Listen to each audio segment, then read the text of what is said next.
عزیز دوستو، یہ ضلع گجرات کا ایک گاؤں محمدی پور ہے۔ یہ ایک بہت ہی خوبصورت گاؤں ہے جس میں بہار کا موسم ہے اور ہر طرف ہریالی ہی ہریالی ہے، مگر یہاں کے لوگ ڈرے سہمے اور بالکل بجھے بجھے سے ہیں۔ وہ آپس میں بات بھی کرتے ہیں تو کانا پھوسی کے انداز میں۔ دن کے وقت بھی گاؤں کی گلیاں ویران پڑی رہتی ہیں۔ لوگ آپس میں باتیں کرتے ہیں، کیا اسے کسی نے دیکھا ہے؟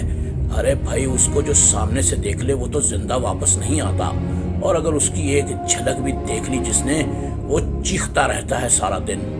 اور پھر رات ہوتی ہے، رات ہوتے ہی اندھیرا چھا جاتا ہے اور گاؤں کی گلیوں میں ہو کا عالم، دروازوں پر لوہے کے موٹے تالے لگ جاتے ہیں اور سناٹا چھا جاتا ہے، ایک عجیب وحشت ناک۔ اسی گاؤں میں ایک چھوٹا سا لڑکا رہتا تھا جسے لوگ مکی شاہ کہتے تھے۔ مکی شاہ اپنی والدہ کے ساتھ ایک چھوٹے سے مکان میں رہتا تھا۔ مکی شاہ، جسے مکی شاہ گجراتیہ بھی کہتے تھے، والدہ کے پاس آیا اور بولا، اماں لکڑیاں ختم ہو گئی ہیں، کیا میں جا کر لکڑیاں لے آؤں؟ ماں نے کہا، نہیں بیٹے، اس وقت رات کو باہر مت نکلنا، اس وقت وہ شیطان گاؤں میں آتا ہے جو لوگوں کی جان لے لیتا ہے۔ اور پھر مکی شاہ نے باہر جھانکا تو ہو کا عالم تھا۔ اس نے ماں سے پوچھا، ماں وہ کون ہے؟ بیٹے، وہ کوئی انسان تھا جسے کسی نے بے دردی سے قتل کر دیا، اور پھر وہ ایک بھوت بن کر اب اپنی بدلہ لینے کی اچھا پوری کرنا چاہتا ہے۔ مکی شاہ گجراتیہ گھر سے باہر نکلا، ہو کا عالم تھا۔ اس نے ہاتھ میں ایک جلتی ہوئی مشال پکڑی اور چل پڑا۔ پھر صبح ہوئی اور زندگی کی چہل پہل شروع ہو گئی۔ گاؤں والے پھر کسی مرنے والے کے بارے میں ایک دوسرے کو بتا رہے تھے۔ اگلی رات مکی شاہ پھر اپنے مشن پر نکلا۔ وہ جلتی ہوئی مشال لے کر ایک ویران جگہ، اچانک جھاڑیوں سے ایک بلا اس کی طرف بڑھی۔ یہ ایک خوفناک شیر تھا۔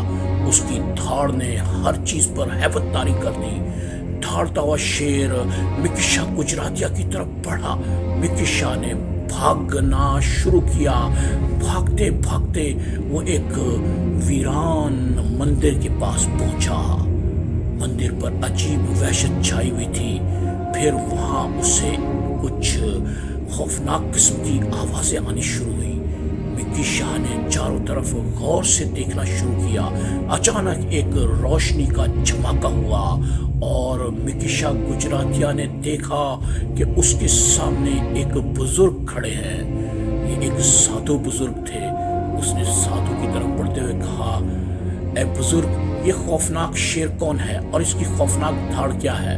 ارے بیٹا، یہی تو وہ آتما ہے جو اس شیر میں سما گئی ہے، کیونکہ وہ اپنا بدلہ لینا چاہتی ہے۔ جب تک اس آتما کو کوئی آگ میں نہیں جلا دیتا، یہ مصیبت نہیں ٹلنے والی۔ اور پھر شیر کی دھاڑ آئی اور مکی شاہ نے بھاگنا شروع کیا۔ مکی شاہ گجراتیہ بھاگتے بھاگتے ایک خوفناک حویلی کے پاس پہنچا۔ یہاں بھی 400 ہو کا عالم تھا۔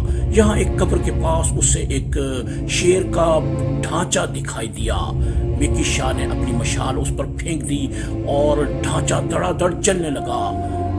شیر کا ڈھانچہ چل رہا تھا اور چیخو پکار کی آوازیں آ رہی تھیں، اور پھر ایک خوفناک دھماکہ ہوا اور سب کچھ ختم ہو گیا۔ صبح ہوئی تو مکی شاہ نے گاؤں والوں کو آ کر بتایا کہ اب وہ مصیبت ہمیشہ کے لیے ٹل چکی ہے۔ اب گاؤں کی وہ نحوست ختم ہو گئی ہے۔ اگلی رات لوگوں نے دیکھا کہ رات خوشگوار تھی اور کسی قسم کی کوئی خوفناک آواز نہ آئی۔ لوگ مکی شاہ کے گرد اکٹھے ہو گئے اور نعرے لگانے لگے، مکی شاہ گجراتیہ زندہ باد، مکی شاہ گجراتیہ زندہ باد۔ مکی شاہ گجراتیہ کی ماں کو جب یہ علم ہوا تو وہ بہت ہی